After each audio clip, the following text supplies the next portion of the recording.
Hai semua. Dalam dokumentari kali ini, kita akan mengenali dengan lebih mendalam tentang dua tanaman iaitu pokok pandan dan pokok lengkuas. Begitu banyak tanaman yang ditanam di belakang kawasan rumah, antaranya ialah pokok pandan, pokok lengkuas, bayam Brazil dan sebagainya.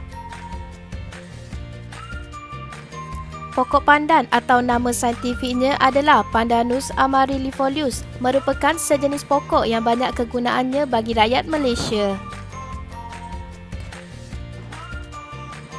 Daun pokok pandan banyak digunakan sebagai pewangi makanan seperti air sirap, nasi lemak dan dalam upacara tertentu seperti sebagai bunga rampai dalam istiadat perkahwinan Melayu.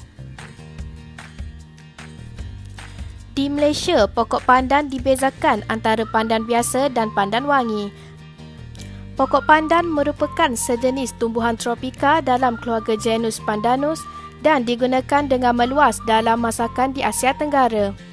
Ia adalah pokok hijau menegak dan daun panjang halus seperti bilah berjambak dan akar berkayu.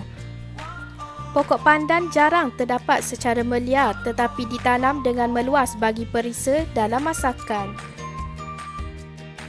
Daun pokok pandan pula kadang-kala direndam dalam santan yang kemudiannya ditambah dalam masakan. Ia boleh diikat dan dimasak bersama makanan. Ia juga boleh dianyam bentuk bakul yang digunakan sebagai bekas bagi memasak nasi. Seterusnya kita akan berkenalan dengan pokok lengkuas. Pokok lengkuas atau nama saintifiknya adalah Alpinia galanga, merupakan sejenis pokok tumbuhan dalam keluarga halia. Lengkuas merupakan sejenis rhizome dengan kegunaan masakan dan perubatan dan banyak digunakan di Asia Tenggara. Rupanya hampir sama dengan halia, lengkuas merupakan tanaman tempatan di Asia Tenggara.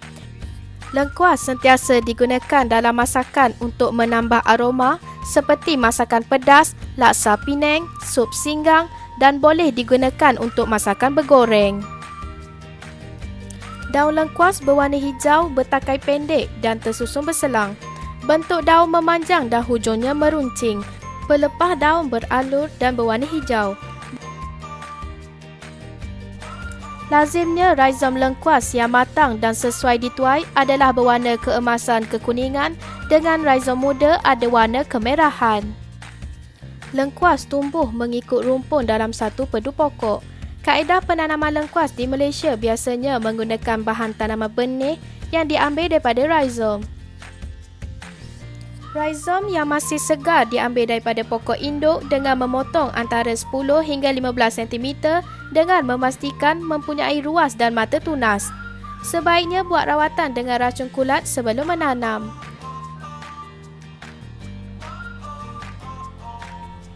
Ini adalah jenis-jenis tanaman yang ada di sekitar kawasan rumah.